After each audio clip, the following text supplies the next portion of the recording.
Hello again, friends. I'm afraid I got busy this week, so this is a very short story, but still a request. I also will be away for the next 2 weekends. I will do my best to still put out stories, but the schedule may be a bit wonky. I do apologize. This story is a request from H.W. I thought it was a very obscure tale, but based on the art that the editor found, it's better known than I thought. After I read it, we can discuss the moral. Your best guess is as good as mine. So, here we go with The Mouse, the Bird, and the Sausage. Once upon a time, a mouse, a bird, and a sausage formed a partnership. So I want to stop right there. I was thinking the story would be about, a mouse and a bird fighting over a sausage, but it could be like, an Aesop fable. But no, apparently we have an anthropomorphic sausage. I already have so many questions. Was it left out so long it gained sentience? Did it have a face? How on earth did that conversation start? Now, don't freak out, but I've got this unusual friend. This is all very odd. They kept house together, and for a long time they lived in peace and prosperity, acquiring many possessions. The bird's task was to fly into the forest every day to fetch the wood, and the mouse carried water, made the fire, and set the table. The sausage did the cooking. Now I have more questions. Did the sausage have arms and legs? How did it learn to cook? I need more backstory here. Whoever is too well off always wants to try something different. I'm pretty sure they just stated the moral of the story. Thus one day the bird chanced to meet another bird, who boasted to him of his own situation. The bird criticized him for working so hard, while the other two enjoyed themselves at home. For, after the mouse had made the fire and carried the water, she could sit in the parlor and rest until it was time for her to set the table. The sausage had only to stay by the pot watching the food cook. While mealtime approached, she would slither through the porridge and the vegetables, and thus everything was greased and salted and ready to eat. So the sausage is a she, and she seasons the food by swimming through it. Okay, gross. The bird would bring his load of wood home. They would eat their meal and then sleep soundly until the next morning. It was a great life. The next day, because of his friend's advice, the bird refused to go to the forest, saying that he had been their servant long enough. That seems like an overreaction.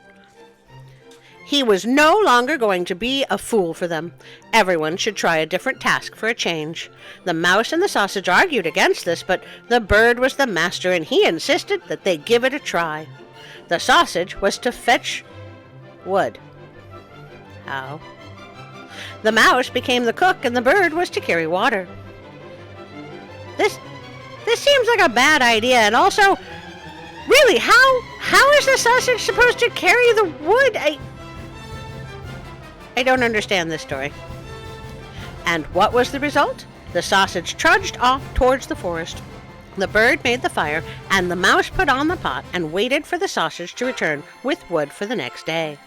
However, the sausage stayed out so long that the other two feared something bad had happened.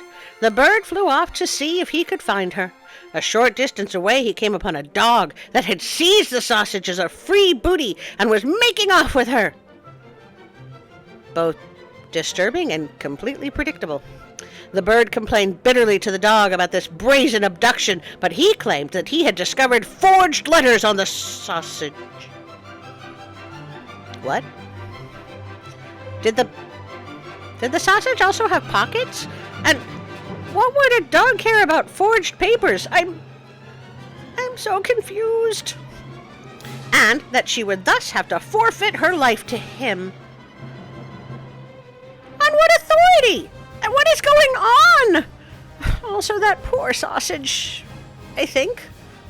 Filled with sorrow, the bird carried the wood home himself and told the mouse what he had seen and heard.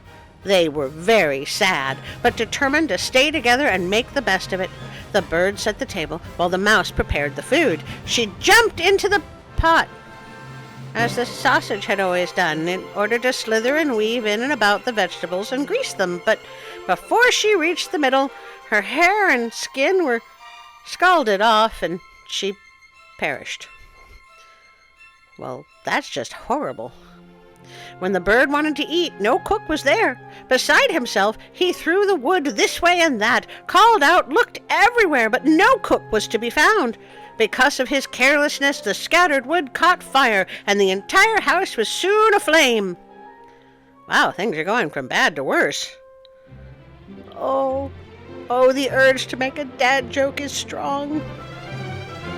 The bird rushed to fetch water, but the bucket fell into the well, carrying him with it, and he drowned.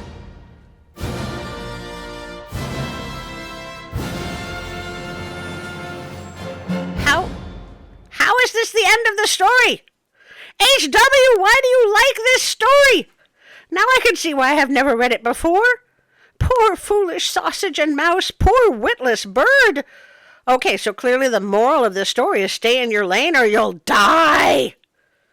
I do not like this story. Feel free to let me know if either you like the story or if you think there's another moral. I'm at a loss. Next time we will do 3 Billy Goats Gruff, because my mother asked me to.